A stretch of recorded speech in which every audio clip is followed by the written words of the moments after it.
Hey guys, welcome back to Destin Reads Romance. I'm Destin, and today I'm doing another weekly wrap-up. I have a lot of books to talk about, so let's jump right in.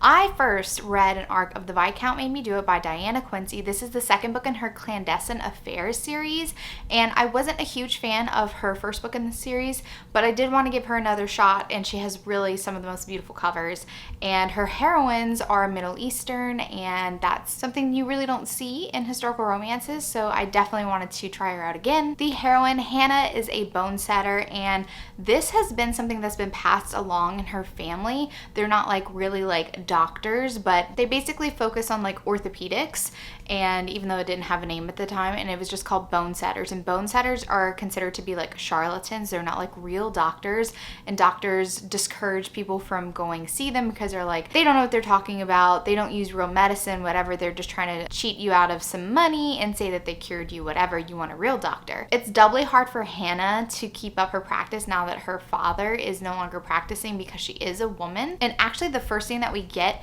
is this guy who is the son of maybe a Viscount. He calls Hannah because he's like, my wrist is put out, I need you to come look at it, can you meet me at this cafe, whatever. And she leaves one of her patients to come and see him, and all his friends are like catcalling and flirting, and he is like basically like harassing her. So she's like, you really didn't call me because you had a problem. Well, I see no problem here, but I'm gonna make a problem. And she actually does like wrench his wrist out, and he is so pissed off by it. But I love this display, and it also catches the eye of the hero. Griff is a Viscount, and he was in the war, and actually he was injured. His horse was shot out from underneath him, and he landed on his shoulder wrong, and so his shoulder and his elbow and like his wrist have been out of joint for 2 years. He has been in miserable pain for 2 years.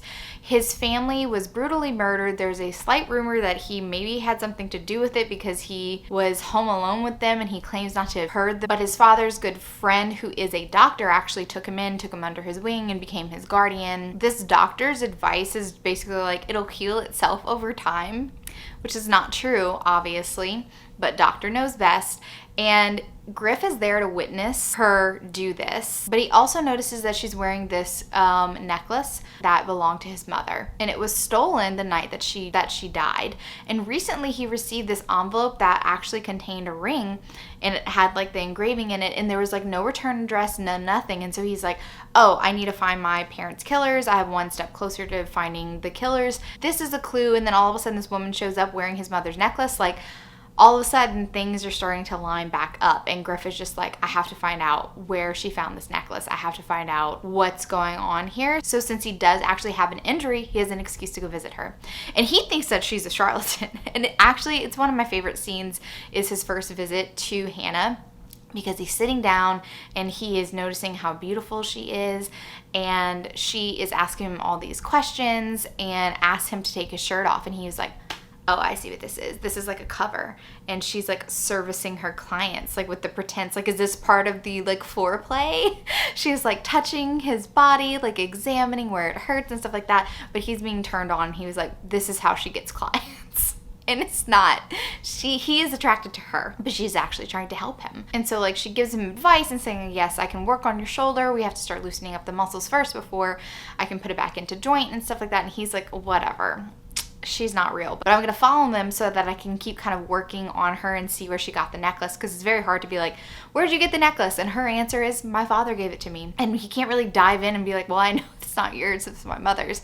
He's trying to be a little bit subtle about it, and that's how their romance starts. So the main conflicts really are Griff finding out who murders his parents, how does her father tie into that murder or the murderers? Is he friends with them? Is he somehow involved in Griff's parents' murders? And then also his guardian, well, his former guardian, who is basically like a second father figure to him, really hates Hannah and everything that she stands for, and he tries to mess up like her practice and everything. So those are the conflicts with the story, and I honestly really loved everything that was happening in the first half of the book.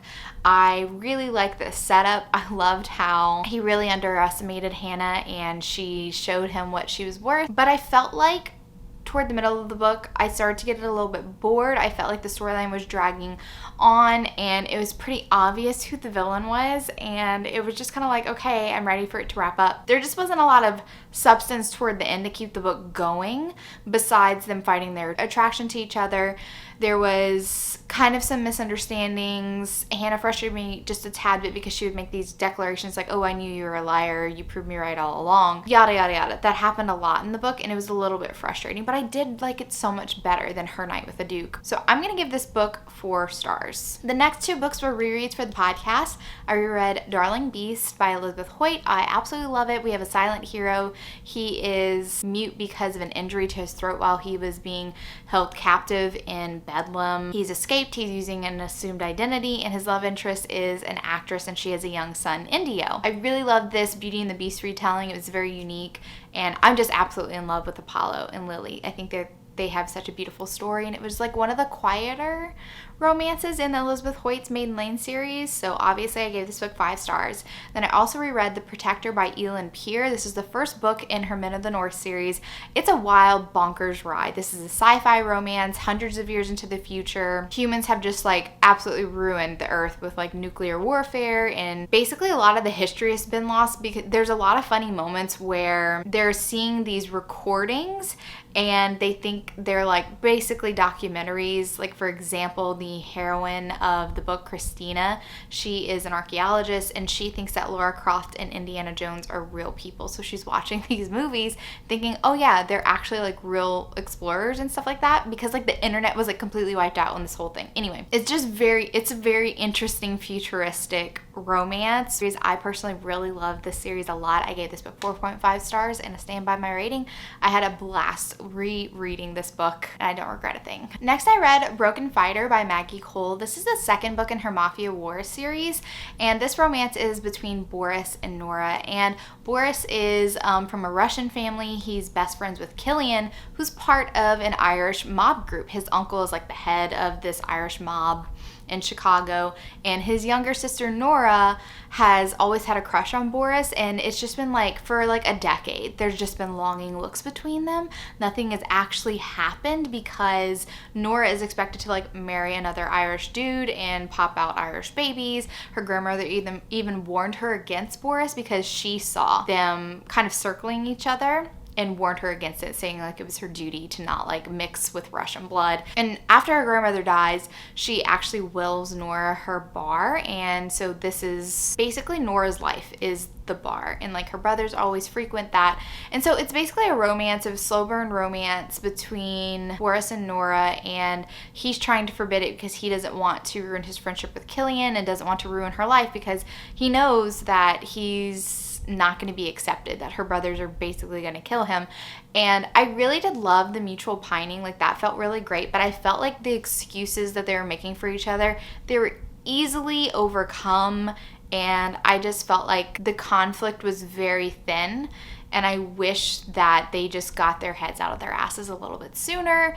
There's more buildup with this really bad Russian dude that has all of the Ivanov brothers under his thumb because of something that happened with their mother a long time ago. So Boris, one night a year, he gets called by this Russian dude to basically like kill and torture, and he's been like trained since he was 17 years old to torture a man to within an inch of his life. And that's like darkness that he wants to hide from Nora. And one thing that I will say for this series is that the men often say that they cannot tell the women what is happening, like not even a little bit. And that frustrates the women, the heroines of the stories, because they're like, give me something because you won't tell me anything.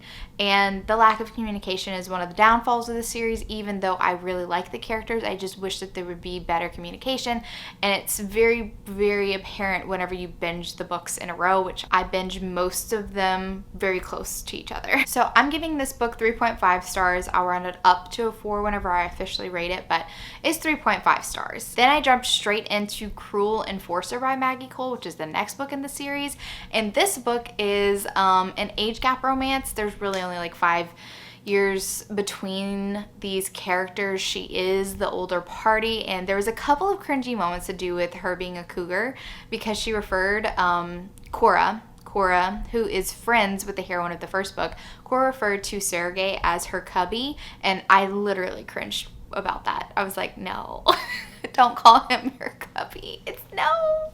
So Cora is a lawyer, and we do see her in book 1, Ruthless Stranger, and she's very protective of her friends, and she just kind of got roped into all the Ivanov mess when Aspen started dating Maxime, and she's always had like a thing for Sergei. There's always been this like attraction, and Sergei just got fed up with his kind of like fuck buddy. He wanted more out of the relationship. She wasn't willing to give it, very similar to Ruthless Strangers.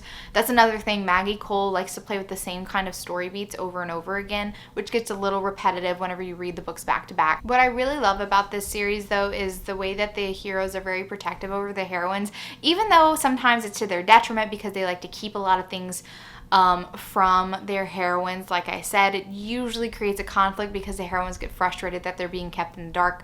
Like, you can't tell me anything. They really could. There's some things that I'm just like, I don't understand why you feel like you need to keep that particular thing. And you would think that they would learn. In each book, they would get a little bit smarter watching their friends grow through this.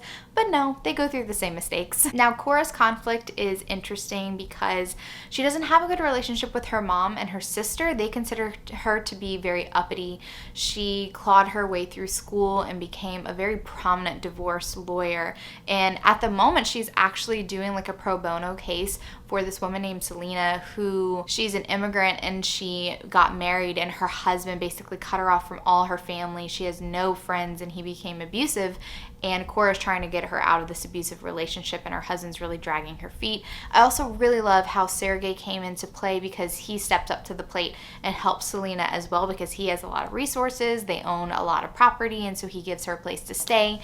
I mean, like, you're going to be safe here. You don't have to worry about your husband finding you. And I really love those moments. They just like really take the cake for me. That's what I live for in this Mafia Wars series. But yeah, as smart as Cora is, the way that she's really blind to how her sister and her mother take advantage of her is a little bit frustrating, and I can totally understand it to a certain extent, but she's never had a good relationship, and her mother and her sister never even show like a good side. Like, there's no good times to balance out the times where it's blatant that they're taking advantage of her. They always talk down to her. There's no words of affirmation, no thanks that they give to Cora. They just use her as a bank basically, which is very, very sad. And like I said, the stuff that Sergei chose to keep away from Cora, keep her in the dark about, even though she was asking to please, can you please explain this? It was frustrating because I'm like, you could throw her a bone. You could.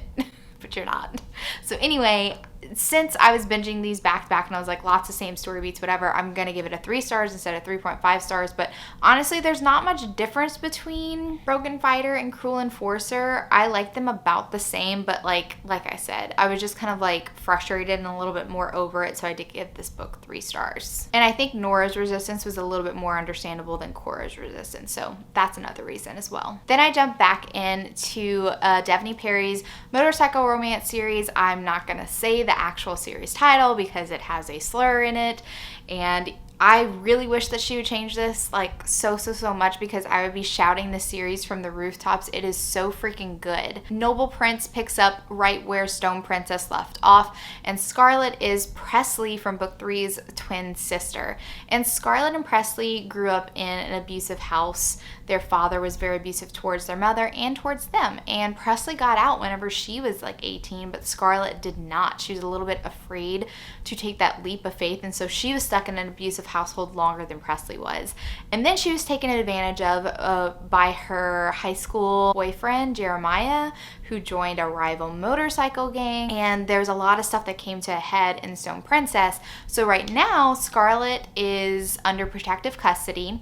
Luke, who is the new sheriff in the small town, is looking after her in a safe house. He has his, deputies on her, but she is just like withering and wilting. She's gone through a lot of trauma recently, and she definitely has not had time to cope with it, and she's just not in a good headspace. And at one point she even kind of like, she doesn't make a break for it, but she just like so down in this like dingy little house that she just needs a breath of fresh air. So when the new little deputy isn't really paying attention, she goes outside and she decides to walk to the grocery store. And she's supposed to be in protective custody, and like small towns don't have like witness protection programs in place or anything. So she just like waltzes to the store, and then Luke sees her and drags her back. But then he knows that something's got to give. She's extremely unhappy. His men aren't really equipped to handle this. And so he decides that Scarlett is his responsibility, and he takes Scarlett home so that she can be in his house. And he's like, you can have the run of my house, and all I ask is you don't go outside, don't open the windows and stuff like that. I'll keep the lights on, like you'll be safe here. And I absolutely love the romance between Scarlett and Luke. There's forced proximity because she's forced to stay in his house, and I just love the safe space that Luke creates for Scarlett. It is absolutely breathtaking. I loved the conflict because the FBI starts looking for Scarlett because they want her to testify against this rival MC group who they're into some really bad things. And then the MC group thinks that Scarlett possibly stole some of their drugs because that's what Jeremiah said, so she's also hiding from them. So Luke is just like falling for her, doesn't want to take advantage of her. She's feeling safe with Luke, is attracted to Luke, so sparks are definitely flying, and it really is the most beautiful romance. I freaking love it. It's one of my favorites in the series. 5 freaking stars for this book. I love Noble Prince so much. It was so great. Then next I read Fallen Jester, the next book in this series. I love the covers of these books as well. That's another reason I'm just like, I'm so frustrated with the series title. So frustrated, Daphne Perry. Just go correct it. So this is a surprise baby romance. It was a one-night stand. Leo and Cassandra met at a bar, and they slept together. About a month later, Cassandra runs into Leo at a party that Scarlett is throwing, and surprise, surprise, Cassandra's like, this is the guy that knocked me up. And honestly, this was a very interesting take on the surprise baby romance because Leo has his issues to do with how he feels about their particular motorcycle club coming to a close because they're not active anymore. They were disbanded a long time ago.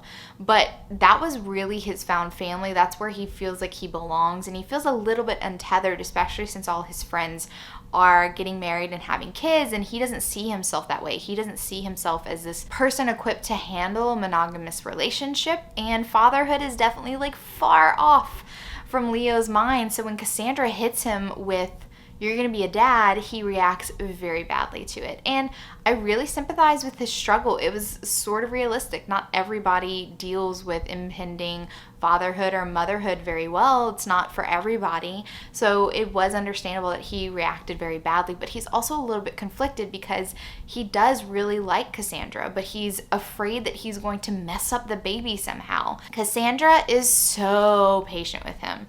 Absolutely patient with Leo, is one of the few people that can really see beyond these reactions that are based on his fear, and she's seeing through him, which is great because otherwise she could have totally just been like, get the fuck away from me, I don't need you, you're pissing me off, and I'm having this baby by myself. But she does give him multiple chances. And as much as I really loved how Leo had a really gradual journey where he comes to terms with his impending fatherhood, I feel like it did drag on for a little bit too long in this book. Even though I really like them as a couple, I think that this book could have benefited from Leo kind of getting with the program a little bit earlier, because obviously this is an HEA, they do end up by having a baby and stuff, so it's all wrapped up nice and tidy at the end. But I just wish we had some point in the book where Leo took a turn to his more mature self, and I really would have liked to see them interacting on that level as like people who are falling for each other and not just people who are preparing for a baby that they absolutely did not anticipate, because it messed up Cassandra's life too. So for that reason, I gave this book 4.25 stars.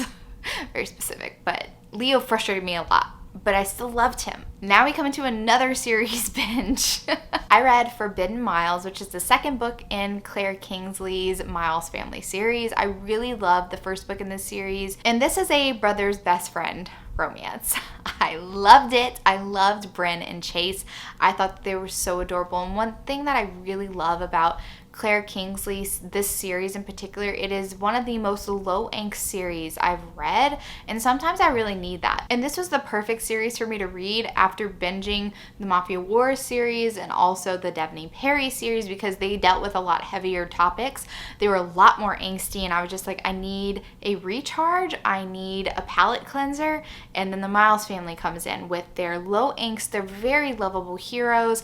Almost immediately, these couples are falling in love with each other. It's not insta-love per se, especially since a lot of the characters in this series have been knowing each other for a long time. They're just kind of realizing their feelings for each other, and that's what happens to Chase. Bryn is his best friend Cooper's little sister. She's been going to college out of town, so he doesn't really see her that often.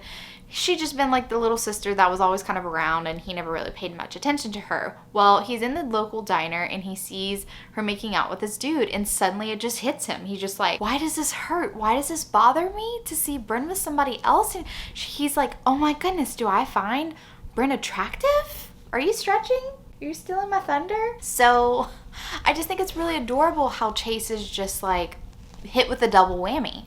Like, oh no, I find Bryn attractive, and oh no, is this real feelings?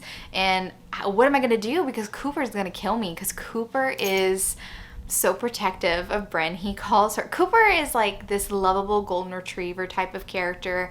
He is very high energy and he loves his siblings to death. He's a little bit silly, but in the best possible way. And he calls Bryn his Brincess, like princess. He's very overprotective. And when Chase goes home, he's like in a daze, and Cooper's just like, what's up, man? He's like, oh yeah, I just saw Bryn, and you know, she was making out with this guy, and Cooper freaks out and like, someone's touching my princess, I'm going over there right now. He's like in his boxers, and he rolls into this diner, and Chase is like, oh no, what have I done? Like, I don't want her to be mad at me. And he's like, I need to go make it up to her somehow, because I didn't mean to like rat her out. I was just feeling so unmoored and untethered, realizing that I had feelings for Bryn.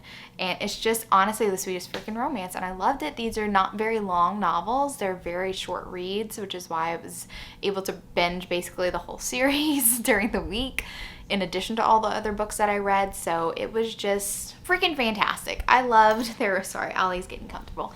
I love their romance so much. I gave this book 5 stars. It's just exactly what I needed. Small town romance, low angst, very cute couples. The next book in the series is Cooper's book, Reckless Miles. And like I said, Cooper is kind of like a little bit untethered, because now his roommate Chase is now with his little sister Bryn. He's just like, oh man, how did I not see that coming? And his romance is with Amelia. She was about to get married, and the winery has like, it's like a wedding venue. She gets jilted at the altar. Her husband-to-be, who she was friends with for a long time, and their relationship was actually kind of weird in the fact that they were friends because their parents were friends, but they never really were romantic. They never actually dated, but he one day was just like, hey, you know, we would be good together. How about we get married? And she used to have a crush on him when she was younger, so she was like, wow, this is my dreams coming true. I should want this, right? So obviously she was getting married for the wrong reasons anyway, but then he runs off with her cousin / bridesmaid, and yeah, that happens. That's how she ends up in a bar in her wedding dress, and she starts talking to Cooper, and Cooper is so sympathetic to her, and he is like so put out on her behalf. Their relationship starts very fast, and it's adorable. Cooper's endearing. I love the way that he treats Amelia. Amelia is totally the perfect person to balance out Cooper, and she gets his little craziness, and it was just the cutest thing ever. So I gave this book 4.5 stars. Then I read Hidden Miles, which is Leo's story, the final sibling to get a story in this series. And Leo is a scarred hero. He's a veteran, and he has some burns on basically one side of his body. He grows out his hair, and he has a full beard to try to cover that up, and he basically is very techie, and he does not leave the winery grounds ever since he's gotten back. He has severe PTSD, and he hasn't really dealt with it very well, and he really turned to video gaming so that he can have internet friends who don't look at his face and stuff, and so he's able to have that human connection, but through online gaming. One person in particular, this girl who's always online, they always do like runs together or whatever, and he calls her Gigs. He doesn't know her real name. Well, one day there's a wedding going on at the winery. He's going like check out some security things that are like not running well, and he hears this voice and he's like, oh my God, that's Giggs. That's the woman that I play games with. She's here. Oh no, I don't want her to see my face. And like I said, just like the rest of the books in the series, this book starts out pretty fast in the relationship, but it was just so beautiful. I cannot get over how just heartwarming the series is and low angst, and I loved it. I loved the way that Hannah and Leo really came together. I love how they helped each other heal, because Hannah was in an abusive relationship which she was struggling to find a way out of, and this opportunity going to this wedding with her boyfriend, who she absolutely does not want to be with anymore, was just perfect timing for her to have an escape route and have a safe space to be with Leo. And it was just, I loved it. I loved it. And finally, I read Gaining Miles, which is just a little short, like novella length book. And this is the mom. This is all the Miles siblings' mother. And she gets her HEA with her long-term friend, Ben, who worked at the winery. And it's so cute. So it's like an older couple romance. And I absolutely loved it. I gave this book 4.5 stars. It was really short and sweet. And it was just nice to see her get her happily ever after. There's other things that went on in the background, but it's kind of spoilers for book 1. So can't really talk about what's going on in the background, because it's not like without angst. It's just very tolerable angst. I don't know how to explain this. I love this series, guys. You should totally read it. And then finally, I read Untamed by Elizabeth Lowell. This is their first book in her, okay, so there's like 2 series titles. I don't know which one's more correct.